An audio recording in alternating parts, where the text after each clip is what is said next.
From VOA Learning English, this is the Technology Report.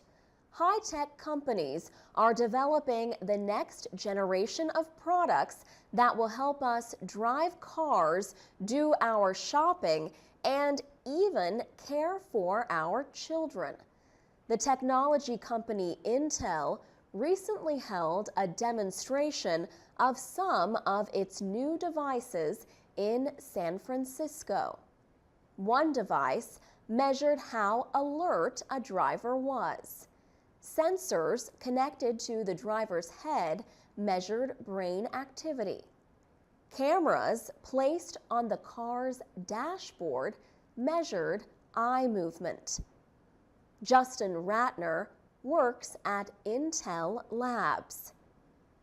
He says the devices measure how much of the brain is occupied while the person is driving. Devices like these, he says, will make driving safer. Another experimental Intel technology links cars electronically to help prevent crashes. When the driver of the car in front signals a turn or slows down, an alert message is sent to the car in back. There was also a demonstration of a virtual computer. The computer was projected onto the table from a controller hidden in a flower pot. Sensors read the movements of the user's hands, so there was no need for a mouse or other handheld device. This technology could be used in everyday situations. At a market, sensors and computer chips placed in products could help shoppers find the items they want to buy. For example, the technology could help them avoid foods that could cause an allergic reaction. Cameras and sensors are already available to help parents watch their children. In the future, other equipment will monitor a baby's health and mood. And security systems are being improved and simplified with face recognition software instead of complicated passwords. For VOA Learning English, I'm Alex Villarreal.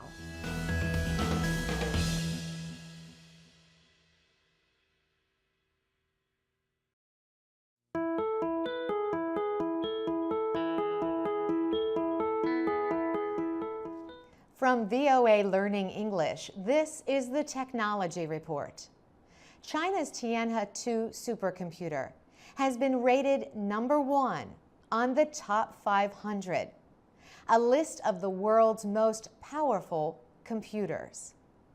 Experts measured the supercomputer's performance at 33.86 petaflops, or quadrillions of operations per second. China's National University of Defense Technology developed the supercomputer, which runs twice as fast as the #2 rated Titan supercomputer. That machine belongs to the U.S. government's Oak Ridge National Laboratory in the southern state of Tennessee. Tianhe-2 and Titan are part of the race to make supercomputers faster and more powerful. So, what is a supercomputer? A basic personal computer has one microchip at the center of its operations. This central processing unit, or CPU, carries out a set of commands as part of a pre-designed program. The first supercomputers had a few more CPUs. The number grew as microprocessors became cheaper and faster. Andrew Grimshaw is a computer science professor at the University of Virginia. He says many supercomputers today are called parallel machines. Instead of one CPU, they have thousands. These parallel machines are made up of many individual computers called nodes. They are positioned in one block. They use a lot of power, create a lot of heat, and require huge cooling systems. They also use programs different from the ones used by ordinary computers. Professor Grimshaw says anyone with enough resources can build a supercomputer to solve problems that require millions of mathematical calculations. For VOA Learning English, I'm Carolyn Persutti.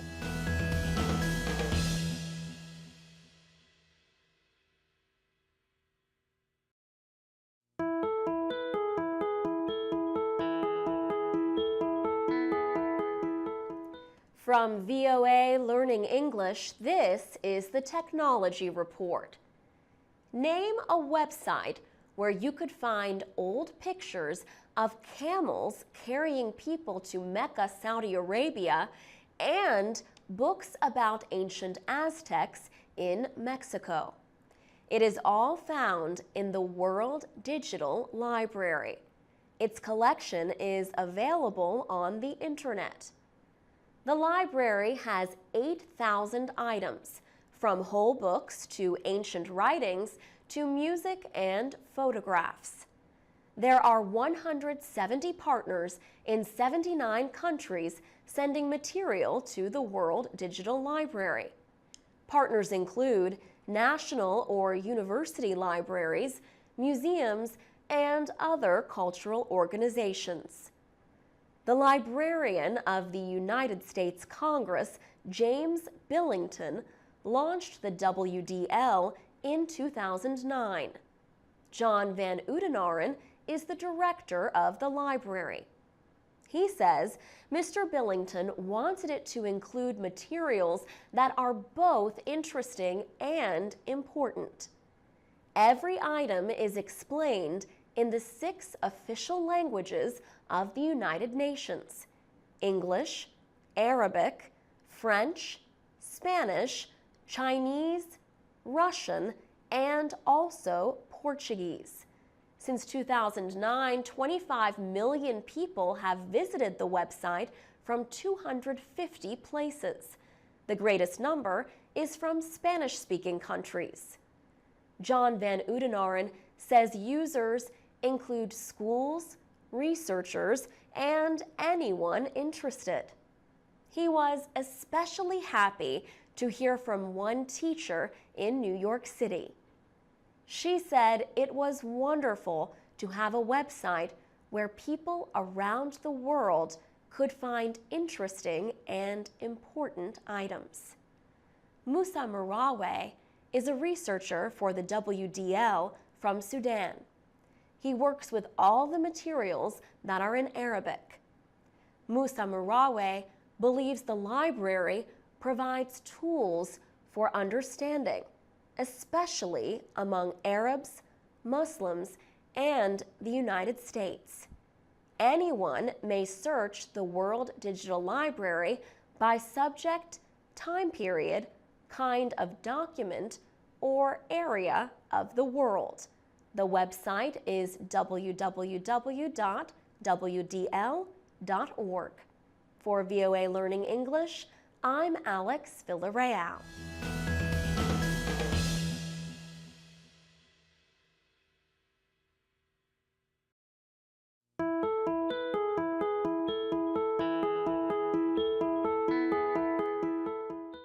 From VOA Learning English, this is the Technology Report. A United Nations special investigator recently called for a ban on the production and use of lethal, autonomous robotics, known as LARs. Critics say these killer robots may one day choose and strike targets independently without human direction. UN official Christoph Heyns says the lack of human commanders raises many moral and ethical questions about LARs.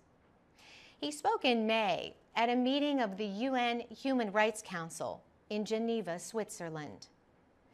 He says the taking of any human life deserves a basic level of consideration. Mr. Heyns says the deployment of machines to kill people may be unacceptable because the world has yet to agree on legal responsibility in such cases.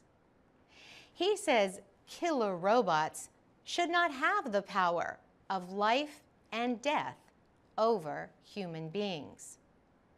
He disagrees with people who say robots could help reduce the possibility of what they call riskless wars. Mr. Heyns says people make mistakes. They can act out of fear or be driven by revenge or cruelty. But unlike robots, they can also act out of compassion. He says humans consider many different things in each situation they face. Drone aircraft have also been a point of debate in recent years. These vehicles are piloted by a person on the ground. Many countries have drone programs.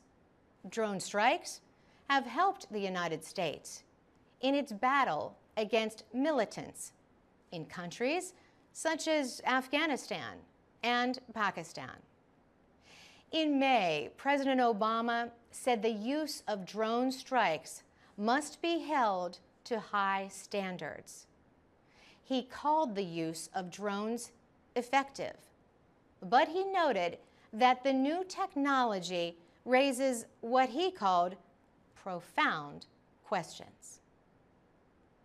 For VOA Learning English, I'm Carolyn Presutti.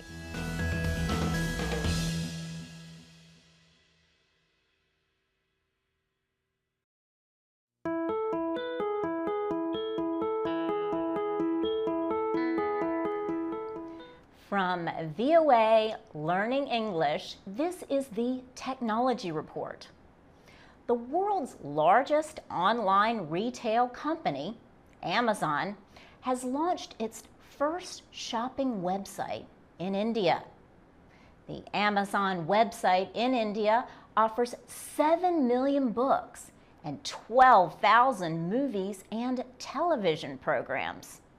It will soon add more products, such as cameras and mobile phones. The American company will not sell its own products in India. Indian law does not permit companies that sell goods from more than one manufacturer to sell directly to people on the internet. Instead, the Amazon website serves as a marketplace for local businesses. Last year, Amazon launched a site in India which let users compare prices online, but not purchase products. Shabori Das is with the market research company Euromonitor. She says Amazon is entering a market where online shopping is still new, but is expected to grow quickly. She says India is expected to be among the 20 fastest growing internet retailing markets in the world. Online businesses are interested in India's huge young population, but only about 12% of Indians have a connection to the internet. That is far fewer than in countries like China.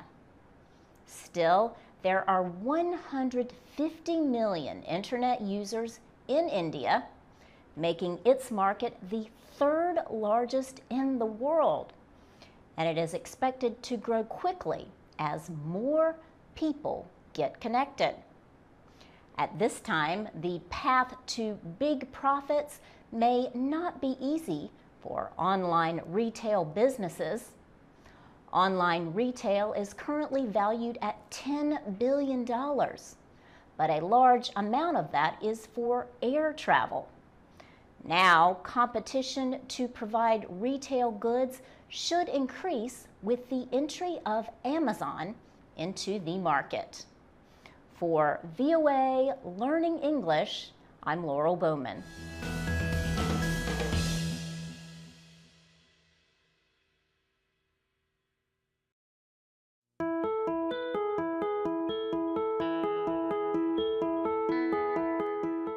From VOA Learning English, this is the Technology Report. Alzheimer's disease is mostly a condition of old age. Today, life expectancy is increasing around the world. As a result, the number of people affected by Alzheimer's is expected to triple in some countries by 2050. People with this brain disease often have other medical needs that require the services of many healthcare professionals. Caregivers often have a hard time keeping up with all the medical information. More and more often, family members are being called on to help care for loved ones with Alzheimer's.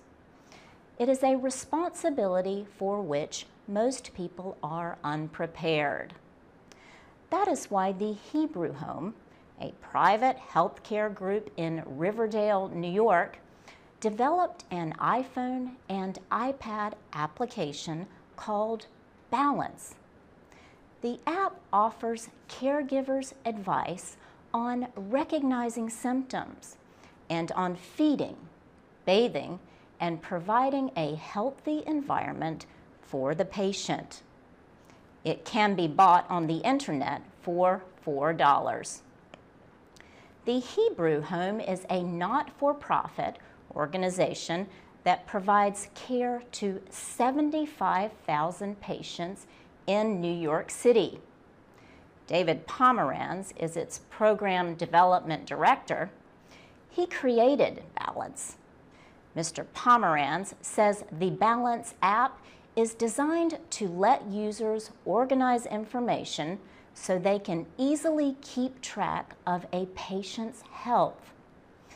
It helps caregivers manage doctor's appointments and share information with doctors about the patient's daily emotional changes. Interest in the app has not been limited to the United States. David Pomeranz says people in other countries are also using it.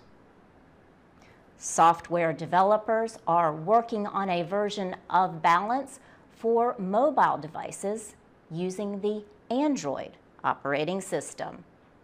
For VOA Learning English, I'm Laurel Bowman.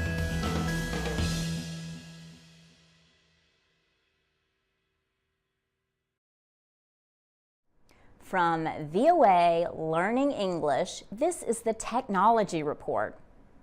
Around the world, commuters in big cities spend a lot of time stuck in traffic. In America, Los Angeles and San Francisco tie for second place on the list of cities with the worst traffic. The Texas A&M University Transportation Institute says Washington, D.C. is in first place. Professor Cyrus Shahabi knows about traffic jams. He lives more than 65 kilometers from his office at the University of Southern California in Los Angeles. He says he is always late for meetings, even with the help of a navigation system. So he decided to develop an app for his mobile phone that would help. The ClearPath app is designed to do what other navigation systems cannot. Professor Shahabi says his program uses historical data to predict traffic conditions before the driver leaves the house. The app uses traffic data gathered for more than 2 years from 9,000 sensors on the roads of Los Angeles. It also collects information on accidents. Cyrus Shahabi says his system does more than respond to current traffic conditions. With it, he says, a driver can enter what time he wants to leave on a specific date, and ClearPath will give the fastest route. It considers the entire road network, including streets and highways, before the driver begins his or her trip. A free ClearPath app for roads in Los Angeles is expected to be launched soon. In a year, the computer science professor says he hopes to have ClearPath available around the country and then in foreign countries after traffic data in other cities is collected. Cyrus Shahabi says he wants to get companies that already have navigation systems, such as Google and Apple, to use the new technology. For VOA Learning English, I'm Laurel Bowman.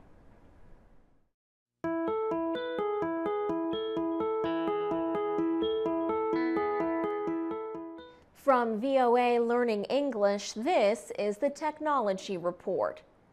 Getting and staying connected to the internet is quickly becoming very important in Africa. A team of Americans and Kenyans have developed an internet router made especially for the continent. They say it can keep the internet available even in areas with undependable electricity and internet service. The device is called BRIC. It can plug into an electric outlet, but it can also be battery-powered. Al Banda is a blogger in Cameroon.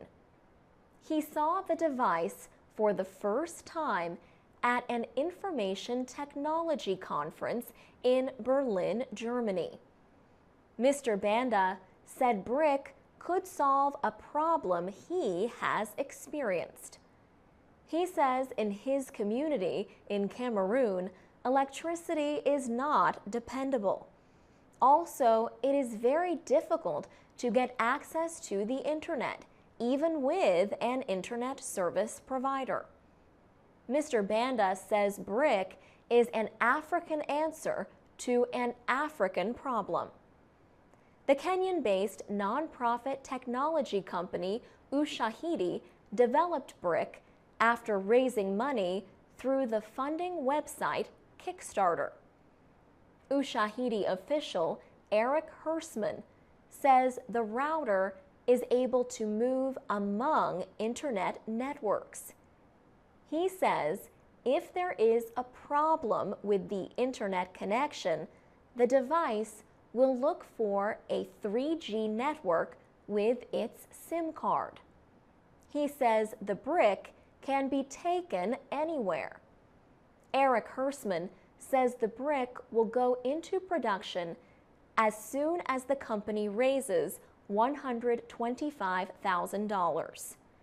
Ushahidi has collected about half that so far. It plans to make up to 1,500 devices at first, mainly for Africa and India. Mr. Hersman expects each device to sell for about $100. The BRIC could be a solution to internet connection problems in Africa, but it could also find uses in developed countries. For VOA Learning English, I'm Alex Villarreal.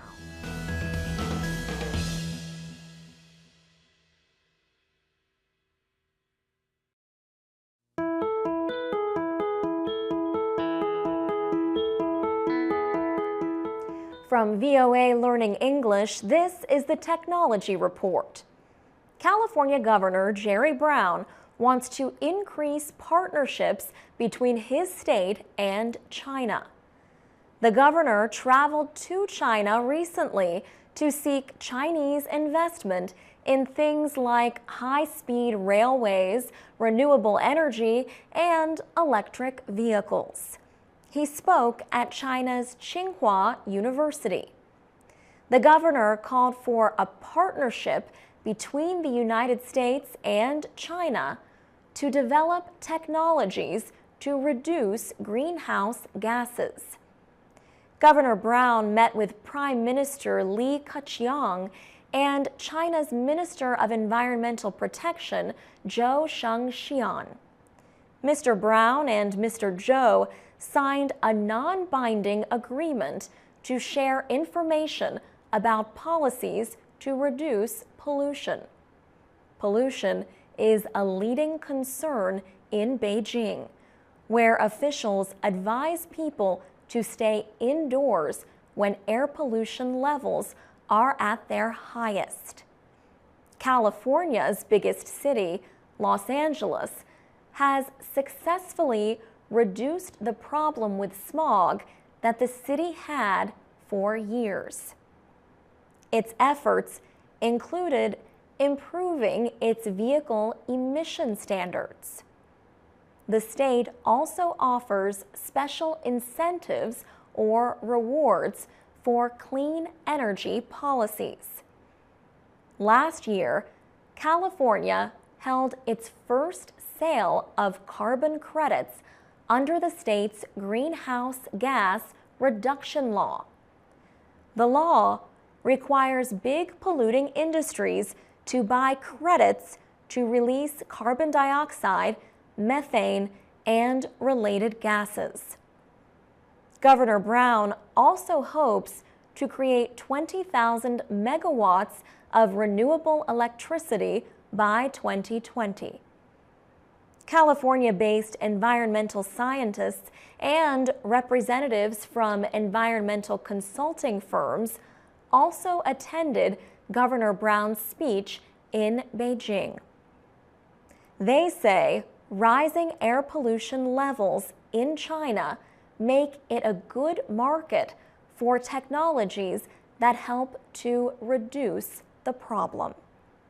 For VOA Learning English, I'm Alex Villarreal.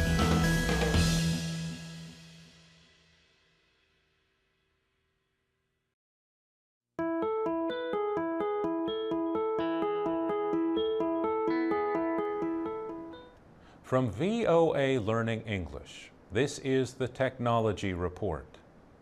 Many sports competitions use cameras to help officials make the right call. Now, goal line technology is being used in international soccer. The move to goal line technology follows international pressure on football's governing body, FIFA, after a missed call in the 2010 World Cup. Video replays of a game clearly showed that England's Frank Lampard had scored a goal against Germany. However, that goal was denied because neither the referee nor the linesman saw the ball cross the goal line. The incident caused such an outcry that FIFA approved the development of goal line technology. That technology was used at the Confederations Cup in Brazil in June. Bjorn Linder is the chairman of Goal Control, the German-based company that won the goal line technology contract for this year's Confederations Cup. His team spent weeks in Brazil before the games as part of the FIFA certification process. He says the system has 14 cameras connected to a computer. Computers track the path of the ball in real time and reconstruct the play. The system sends a signal to the referees through their watches when it finds that the ball has crossed the goal line. Electronic eyes on the goal line may settle arguments, but the data is still only a reconstruction of reality. Goal control claims an accuracy of plus or minus 5 millimeters. This is well below FIFA's minimum requirement of plus or minus 3 centimeters. Goal line technology may become a central part of the sport. But it is still the referee, not the computer, that makes the final call. For VOA Learning English, I'm Mario Ritter.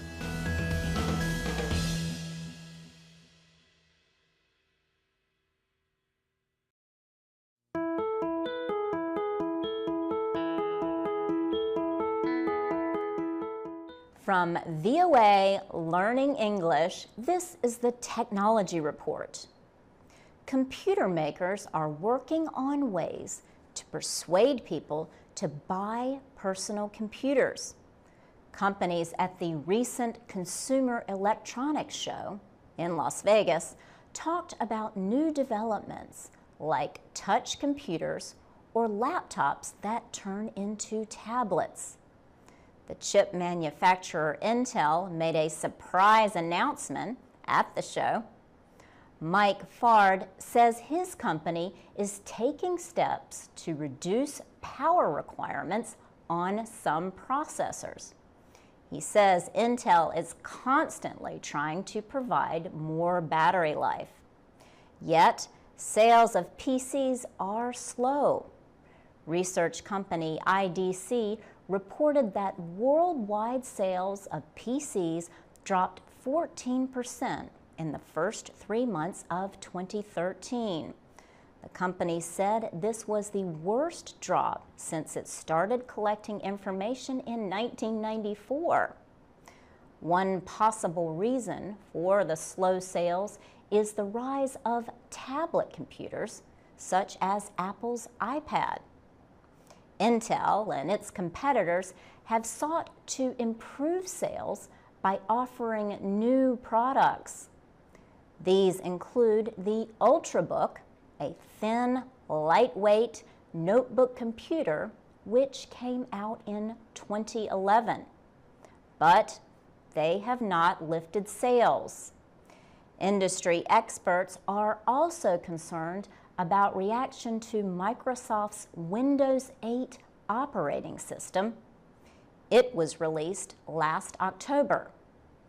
Bob O'Donnell, an IDC vice president, said the Windows 8 launch not only failed to increase PC sales, but seemed to have slowed the market.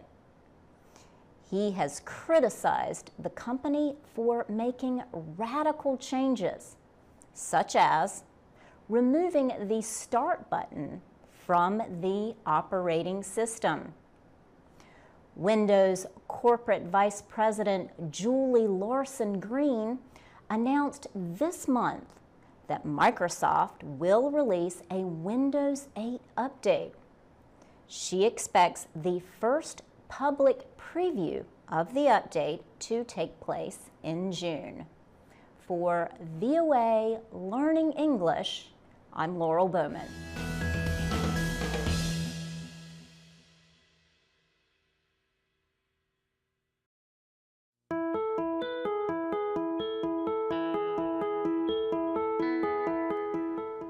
From VOA Learning English, this is the Technology Report. Smartphones are small and easy to carry, so they are always ready when we need them. People use them to get road directions, to take pictures, or to call friends. But we easily forget the power of smartphone microprocessors. Scientists with NASA, the American Space Agency, have not. In April, NASA sent 3 smartphones into space to operate as low-cost satellites. They were launched from NASA's Wallops Flight Facility in the state of Virginia. The launch was the first test flight of the privately built Antares rocket. Space Agency officials gave names to the 3 PhoneSats, as they are called. The names are Alexander, Graham, and Bell, after the inventor of the telephone. All 3 PhoneSats looked like small cubes or boxes. Each one was about the size of a drinking cup and weighed a little more than 1 kilogram. At the heart of each was a Google HTC Nexus 1 phone. The microprocessor inside the phone serves as the brain of the mini satellite. Jim Cockrell works for NASA in California. He says the PhoneSats were an experiment to find out if a cell phone can serve as the avionics for a satellite. NASA says the PhoneSats operated for almost a week. They collected pictures of the Earth and sent messages to ground stations. The agency says smartphones have more than 100 times the computing power of an average satellite. Jim Cockrell notes that they also have high-resolution cameras and global positioning system receivers. So, the next time you pick up a smartphone, think about the work of the PhoneSats Alexander, Graham, and Bell. For VOA Learning English, I'm Mario Ritter.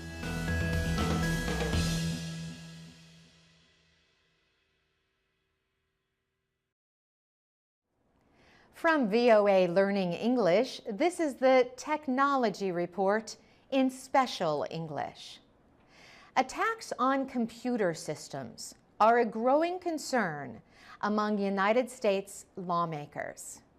Recently, the head of a congressional committee warned about the threat of cyber attacks from China, Iran, and other countries. Congressman Michael McCall is chairman of the Homeland Security Committee in the House of Representatives.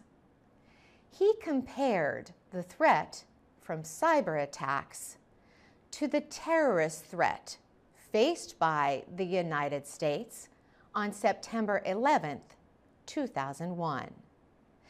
But he said that this time the nation knows about the threat and is taking action. Other lawmakers expressed concern about reports that China is to blame for most attacks against American computer networks. Recently, President Obama told ABC News that there has been a steady increase in the threat to cybersecurity from other nations and from criminals. He said the United States has taken part in what he called tough talk with China and other nations. China's foreign ministry has said the country is open to talks, but it said China is itself a victim of attacks and not responsible for computer crimes. In February, President Obama signed an executive order on cybersecurity. The order directs American agencies to improve information sharing on cyber threats. A Senate bill on cybersecurity last year failed to get enough votes to pass. Some business groups and privacy rights activists expressed opposition to the measure. Now, a new cybersecurity bill has been introduced in the House of Representatives. For VOA Learning English, I'm Carolyn Prasuti. From VOA Learning English, this is the Technology Report. Movies are all about appearances. Movie fans know that the action hero in the film Superman does not really fly. But in the movie Superman Returns, another visual trick is used. The man they see flying is not a real person. He is what is called a virtual actor. The first step in creating a digital actor is to have a real person stand in a room called a light stage. A computer records the shape of the actor's face. Computer scientist Paul Debevec is with the Institute for Creative Technologies at the University of Southern California. He says special lighting and 7 different cameras are used to create the digital image. Mr. Debevec is part of a team working to create computerized images of people, objects, and environments that look and act real. The light stage permits actors to be turned into digital versions of themselves. Similar technology could appear soon. Computer experts at the Institute are developing a 3-dimension video teleconferencing system. They hope to send a 3D video image of a person to a meeting room. The image would be able to work with the people in the room who would see it without special eyeglasses.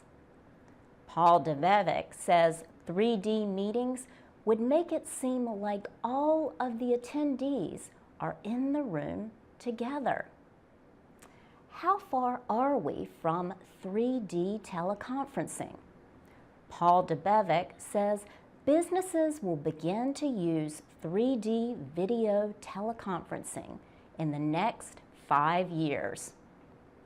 The Institute is using its light stage and interactive 3D technology to record video testimonies of Holocaust survivors for the Shoah Foundation, also at USC. The 3D images could be shown in classrooms and museums. For VOA Learning English, I'm Laurel Bowman.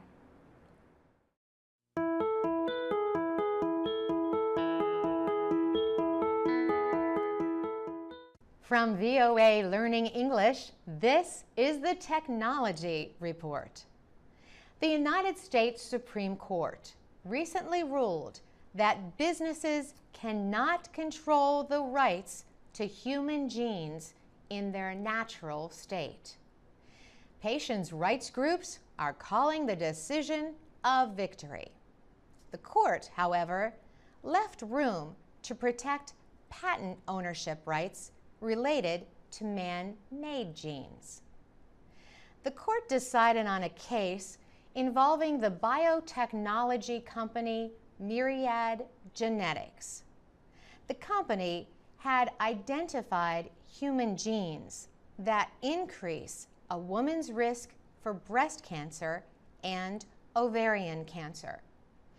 The company applied for and was given exclusive rights over the use of those genes. Attorney Sandra Park works with the American Civil Liberties Union. She says the United States Patent and Trademark Office has been approving patents on some DNA for 30 years. The problem, she says, was that Myriad used its patent rights to stop other laboratories from providing genetic testing, although those laboratories used different methods. Sandra Park says that caused genetic testing for increased risk of breast and ovarian cancer to cost more because of the lack of competition. It also prevented patients from getting a second medical opinion based on some other test. The Supreme Court has now rejected this type of patent.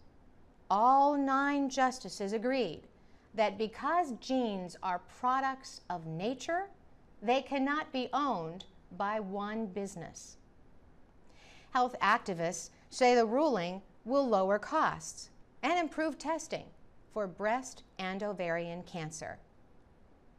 Myriad Genetics also patented man-made versions of the genes. The Supreme Court said patents on such man-made genes are permitted because they do not exist in nature. For VOA Learning English, I'm Carolyn Persutti.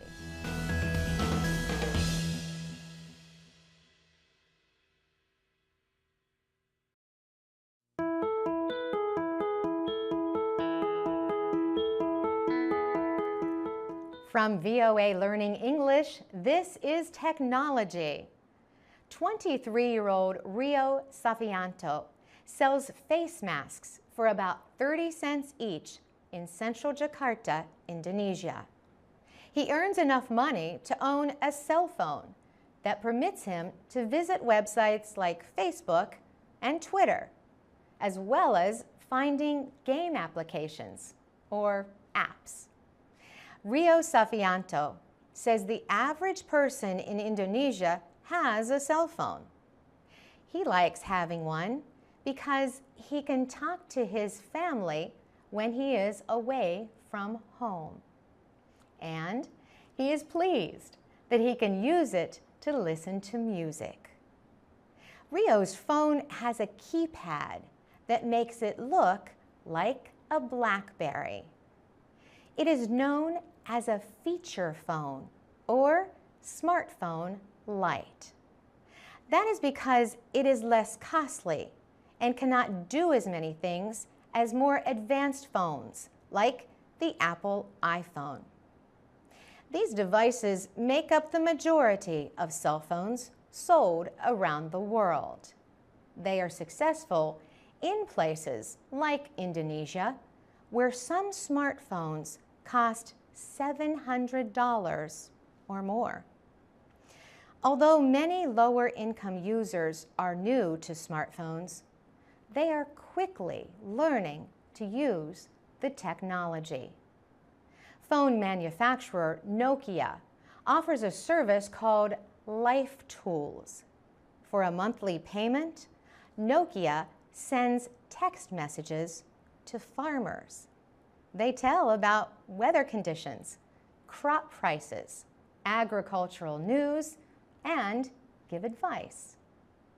Local businessman Aldi Hirio Protomo has developed a way for store owners to sell things from prepaid cell phone minutes to life insurance through text messages. A company called Ruma developed the technology. It is working on a system that will inform people about jobs in their area. Last year, the French company Semiocast reported that Jakarta was the world's top tweeting city, ahead of Tokyo and London. For VOA Learning English, I'm Carolyn Presutti.